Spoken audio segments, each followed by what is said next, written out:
Welcome to Pindar Poetry. We hope you learned something new. Start by updating your iPhone to the latest iOS version before updating your Apple Watch. Keep the iPhone nearby and unlocked during the entire process. Connect both devices to the same stable Wi-Fi network for faster downloads and fewer errors.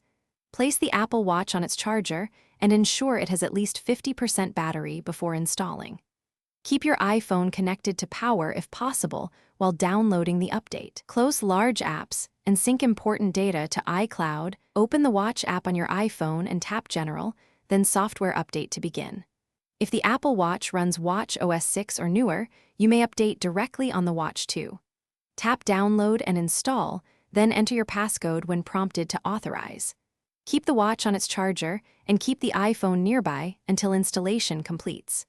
Typical download plus install time averages about 30 minutes depending on update size. Do not restart either device while the update is in progress. If the update fails, free at least 1 GB of storage on the watch and try again. Force restart both the Apple Watch and iPhone if either device becomes unresponsive during installation.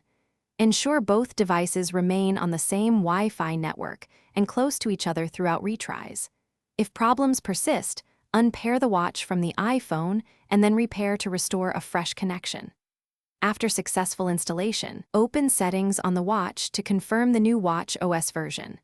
Finally, check key apps and health data for normal functionality. Thanks for watching. Consider subscribing if we helped you.